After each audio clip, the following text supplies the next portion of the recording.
समयसार ग्रंथ में पीठिकाधिकार समापन की ओर है। अंतिम दो गाथाएं आज आप सबके बीच रखी जा रही हैं। भूतार्थ और अभूतार्थ ये दो शब्द आपको सुनने को मिलेंगे। भूतार्थ और अभूतार्थ, इन दो शब्दों की व्याख्या आचार्य प्रवर के द्वारा समयसार ग्रंथ में पीठिकाधिकार के रूप में उपसंहार में की जा रही है।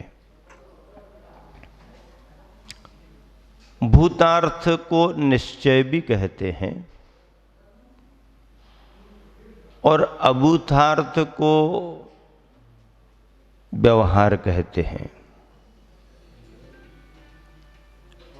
भूत अर्थात सच्चाई को लेकर के जो कथन होता है, अभूत अर्थात जो उपरिल संदर्भों में व्यवहारिक रूप में प्रयोग होता है, उसे आध्यात्मिक भाषा में मिथ्या भी कह सकते हैं, झूठा भी कह सकते हैं। पर कई बार मिथ्या और झूठा कह देने से समय सार का सार पकड़ में नहीं आ पाता है। इसलिए आचार्यों को बड़ी सावधानी से कथन करना पड़ता है, क्योंकि आचार्य महाराज जानते हैं कि संसारी प्राणी मोहग्रस्त रहता है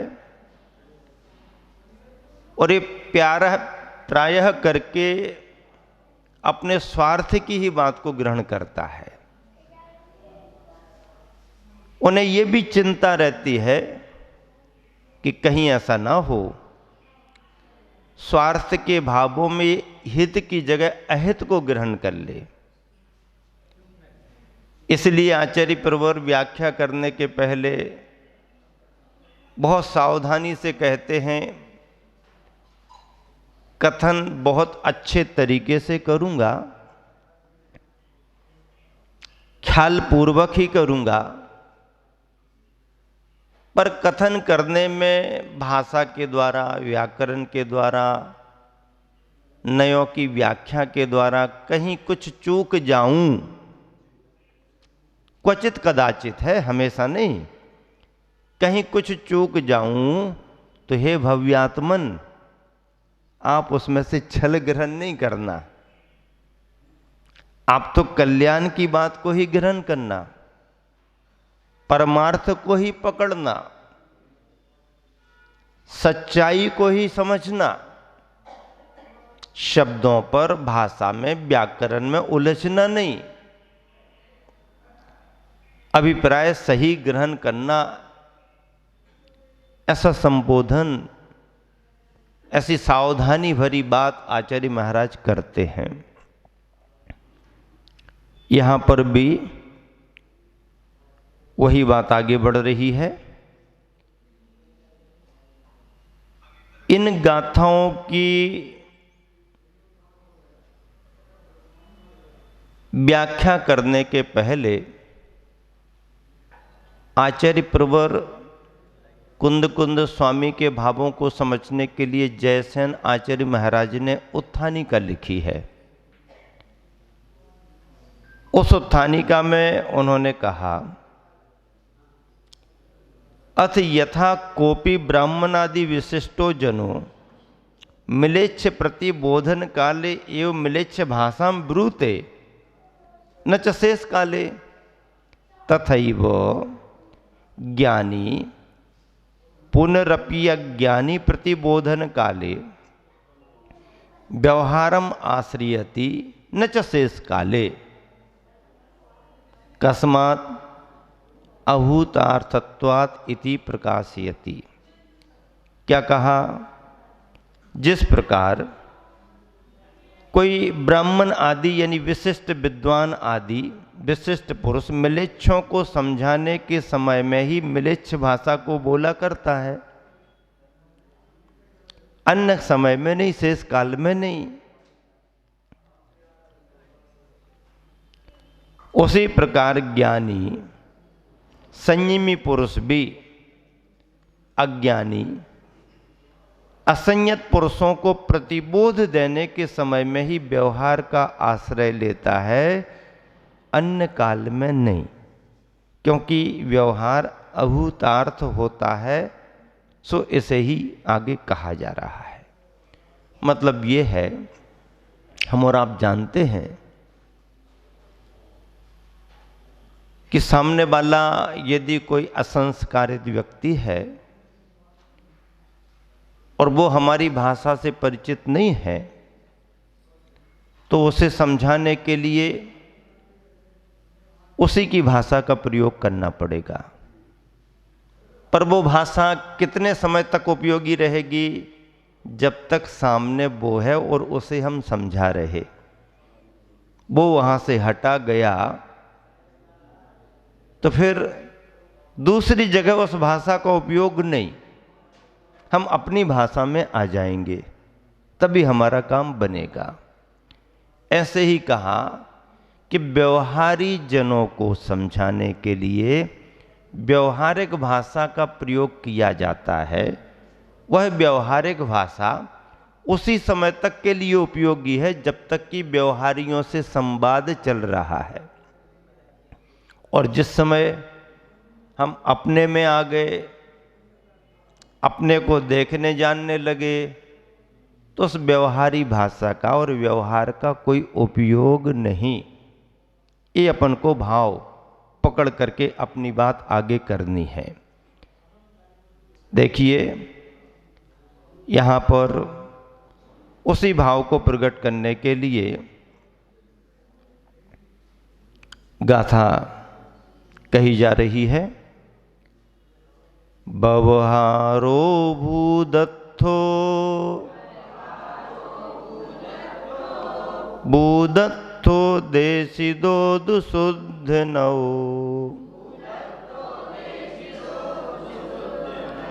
भूदत्तमस्सिदो खलु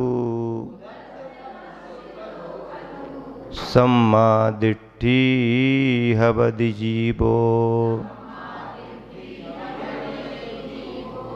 व्यवहारो भूदत्तो भूदत्तो देशिदो दुशुद्धनौ भूदत्तमस्सिदो खलु सम्मादिट्ठी हवदि जीवो।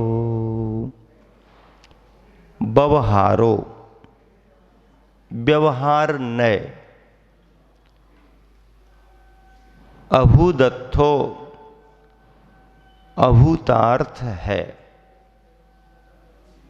और शुद्ध नवो शुद्ध नय यानी निश्चय नय, भूधत्तो भूतार्थ है। ऐसा देशिदः किन्होंने कहा? ऋषियों ने कहा है, मुनियों ने कहा है। इसलिए जीवो जो जीव भूदत्थम अस्सिदो भूतार्थ के आश्रित है, भूतार्थ में लगा हुआ है, खलु निश्चय से,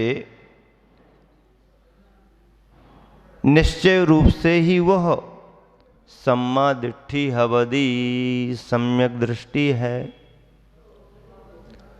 सम्यक दृष्टि है कौन? जो भूतार्थ में लगा हुआ है। रत्नकरंडक श्रावकाचार पढ़ोगे तो आपको अलग परिभाषा मिलेगी, और जब हम समय सार को पढ़ेंगे तो कुंद कुंद स्वामी समय सार में सम्यक दृष्टि मिथ्या दृष्टि पने की परिभाषा अलग बता देंगे आपके लिए।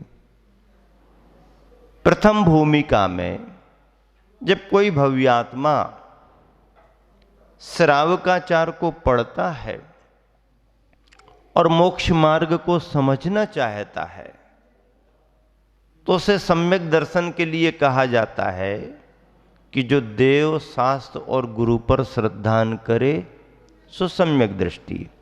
पर उस श्रद्धान में शर्त है, 8 अंगों का पालन हो, 8 मदों से रहित हो, 3 मूढ़ताओं से रहित हो, अथवा 6 अनायतनों से रहित हो। ये बात हो गई, वो सम्यक दृष्टि है। अथवा दूसरी परिभाषा देख लें तो तत्वार्थ श्रद्धानम सम्यक दर्शनम, तत्वों पर उनके अर्थों भावों को समझते हुए श्रद्धान करना सम्यक दर्शन है। अथवा तीसरी परिभाषा भी अपन समझें पढ़ें तो 7 प्रकृतियां जो कर्म की हैं, अनंतानुबंधी संबंधी क्रोध मान माया लोभ 4 ये कसाएं, और मिथ्यात्व सम्यक मिथ्यात्व तथा सम्यक्त प्रकृति, इनके 6 से छायक, उपसम से औपसमिक और 6 उपसम से 6 उपसम सम्यक दर्शन बनता है। अनियोगों की अपेक्षा से आचार्यों ने परिभाषाएं सम्यक दर्शन की ये बनाई हैं। लेकिन कुंद कुंद स्वामी यहां पर क्या कह रहे हैं, जरा सुनो समझो।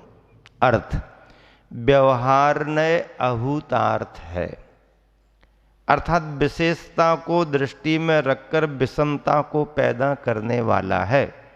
एक एक शब्द समझना। व्यवहार नय को अभूतार्थ कह दिया। अभूतार्थ यानी सच्चा नहीं। सच्चा नहीं का मतलब एक तरह से झूठा मान लो चलेगा, सच्चा नहीं का मतलब ये है। अभूतार्थ है अर्थात विशेषता को दृष्टि में रखकर विषमता को पैदा करने वाला है। क्यों कहा व्यवहार को अभूतार्थ? कि वह विशेषताओं को ख्याल में रख करके विषमता को पैदा करता है, इसलिए व्यवहार ठीक नहीं। क्योंकि व्यवहार में ये पिता है, ये बेटा है, ये भाई है, ये माँ है, ये बहन है, ये सब आएगा। लेकिन यथार्थ में जीव का इन पर्यायों के साथ शुद्ध रूप में कोई संबंध ही नहीं है। तो व्यवहार विशेषताओं को दृष्टि में रखता है, रखने के कारण विषमता, विभिन्न अवस्थाओं के विकल्पों को पैदा करता है। विषमता का मतलब क्या? समपने का अभाव, अर्थात विकल्पों की स्थिति विषमता को पैदा करता है। किंतु शुद्ध नय भूतार्थ है, क्योंकि वह समता को अपनाकर एकत्व को लाता है। समता को अपनाकर एकत्व को लाता है। समता को अपनाकर ही सम्यक दृष्टि अर्थात समीचीनतया देखने वाला होता है। सम्यक दृष्टि का अर्थ यहां पर क्या?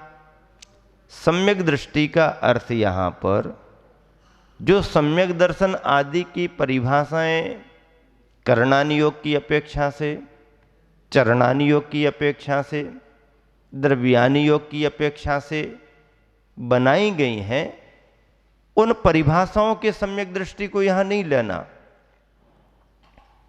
यहां पर सम्यक दृष्टि का मतलब है यथार्थ स्वरूप को समझने वाला और स्वरूप की यथार्थता से हटकर के कोई धारणा अवधारणा विकल्प विचार करे तो उसे सम्यक दृष्टि समीचीन दृष्टि से हट करके असमीचीन दृष्टि वाला, अयथार्थ दृष्टि वाला कहा गया। इसी को कुंद कुंद स्वामी ने सम्यक दृष्टि और मिथ्या दृष्टि शब्द से कहा। श्रद्धान अश्रद्धान की बात यहां नहीं लेना। यहां पर दृष्टि में सम्यकपना, स्वरूप को समझने में दृष्टि का सम्यकपना एक बात, और स्वरूप को समझने में दृष्टि का सम्यकपना नहीं बन पाना सो दूसरी बात। ज्ञानी और अज्ञानी भी इसी को कहा गया। ज्ञानी कौन? समय सार में कथन करने में जो आया है ज्ञानी, तो ज्ञानी कौन? जो वस्तु की यथार्थ अवस्था को समझता है वो ज्ञानी, और जो वस्तु की यथार्थ अवस्था से हट करके विभिन्न पर्यायों को समझता है, पर्यायों को ही स्वरूप मान करके चलता, सो उसे अज्ञानी कह दिया। लेकिन चौथे गुण स्थान में सम्यक दृष्टि और सम्यक ज्ञानी वो अलग, वो तो है ही सम्यक दृष्टि सम्यक ज्ञानी, लेकिन वह सम्यक दृष्टि सम्यक ज्ञानी भी समय सार की इस व्याख्या में आकर के सम्यक दृष्टि सम्यक ज्ञानी चतुर्थ गुण स्थान वर्ती, पंचम गुण स्थान वर्ती, छठा गुण स्थान वर्ती सम्यक दृष्टि सम्यक ज्ञानी होते हुए भी समय सार की व्याख्या में उसे समीचीन दृष्टि वाला नहीं कहा। यदि वह पर्यायों को विषय बना रहा तो, और द्रव्य को ही विषय बना रहा तो वह सम्यक ज्ञानी सम्यक दृष्टि है। जैसे एक छोटा सा उदाहरण समझने के लिए, पुराने समय की बात,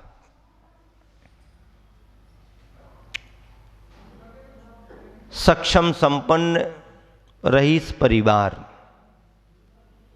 धीरे धीरे व्यवस्थाएं बिगड़ गईं। वह अपनी मान्यताओं से पूजा पाठ करता था, धार्मिक था, संपन्न भी था। समय काल को लेके परेशानी आई, स्थिति ये भी बन गई कि घर में जो सामान रखा है उसे भी जाकर के बाजार में बेचो।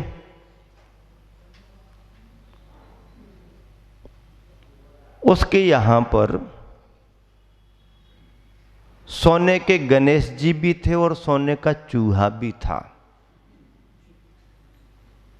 मन तो नहीं था बेचने का, लेकिन अब मजबूरी थी, तो सोने का चूहा उसने थैले में रखा और सुनार की दुकान पर पहुंच गया। भाई साहब, मजबूरी है, जरूरी है,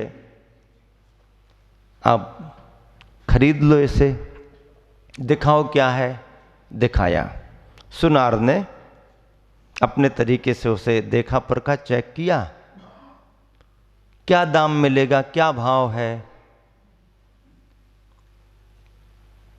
इतने 1000 रुपये तोले में जाएगा। अच्छा ठीक है, कोई बात नहीं, ले लो। बेच दिया, पैसा आ गया, खर्चा पानी चल गया। कुछ समय के बाद कुछ और आवश्यकता लगी, अब क्या करें।